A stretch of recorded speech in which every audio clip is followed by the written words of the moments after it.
What's up? This is Trey Songz, and you're checking out noise11.com.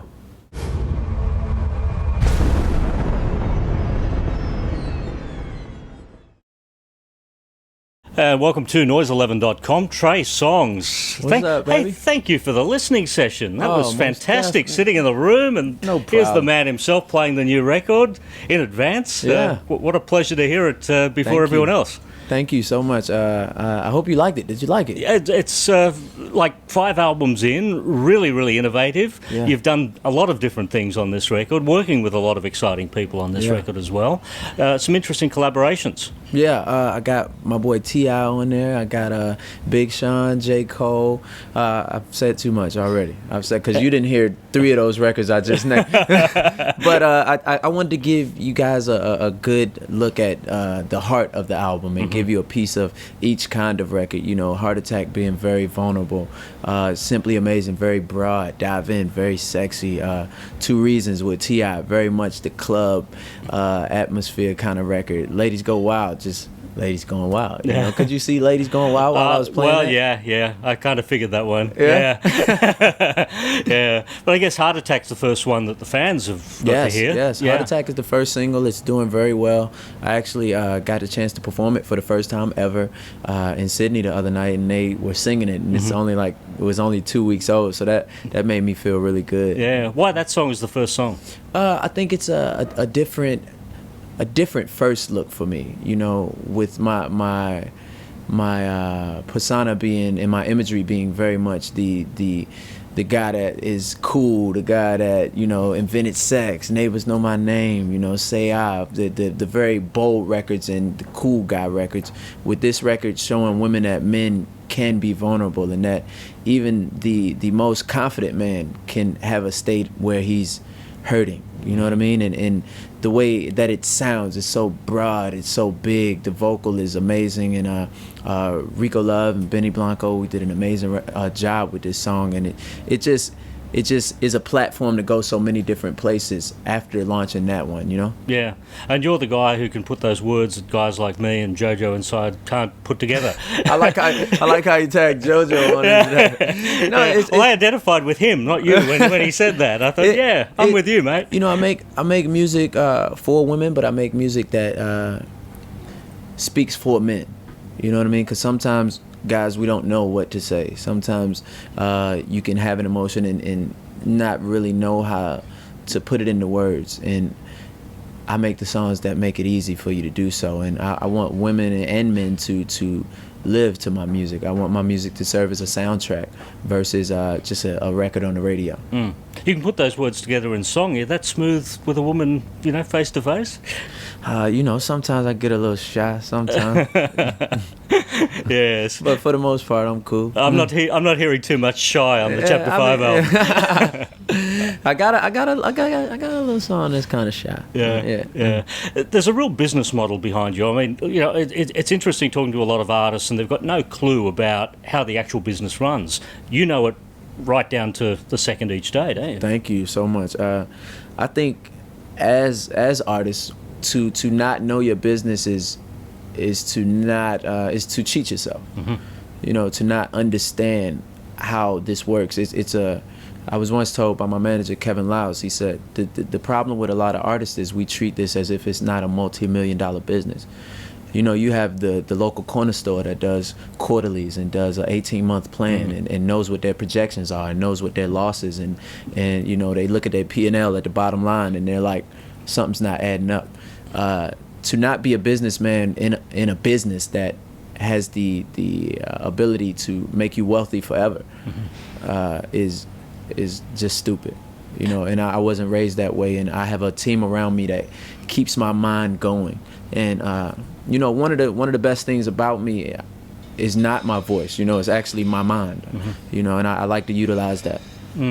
So do you actually have like an 18-month plan, 3-year plan, 5-year plan? Most definitely. Yeah. Most definitely. We sit every quarter, my team, we sit and we have meetings about what went right, what went wrong, how to move forward on it, you know, how to make something better.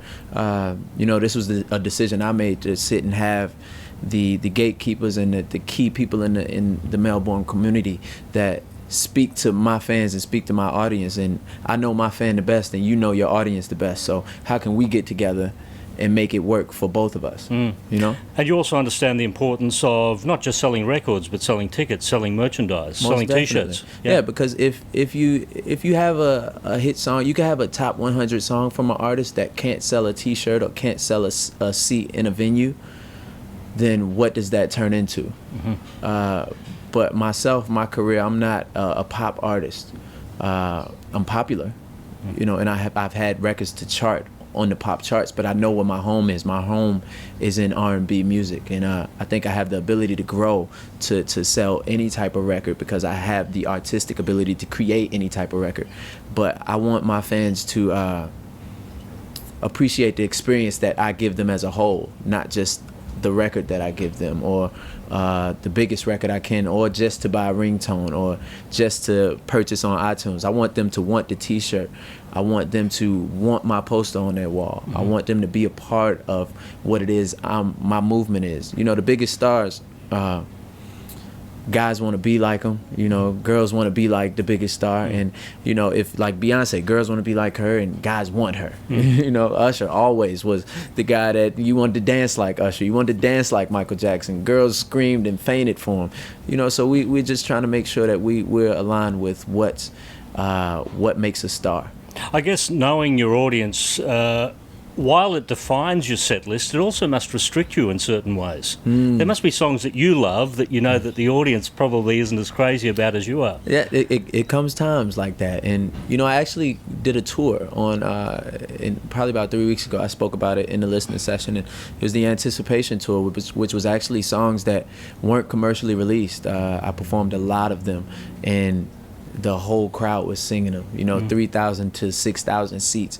And knowing your audience and being able to access them directly on via Facebook, Twitter, whatever have you, it gives you the ability to really know them. And what I did with the Anticipation Tour was get the chance to perform records that I really love and they love, and make it a way where as though it feels organic and it feels special. It's not me trying to perform records to convince anybody that they're a hit. It's me performing records that are hidden jewels that you feel special to hear me perform because I may never perform them again.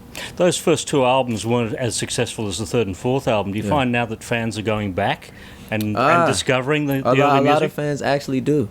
I think that happens with many artists. You know, I didn't hear about Kings of Leon until their third album, but they had 2 albums before that were amazing, and I went back and checked out.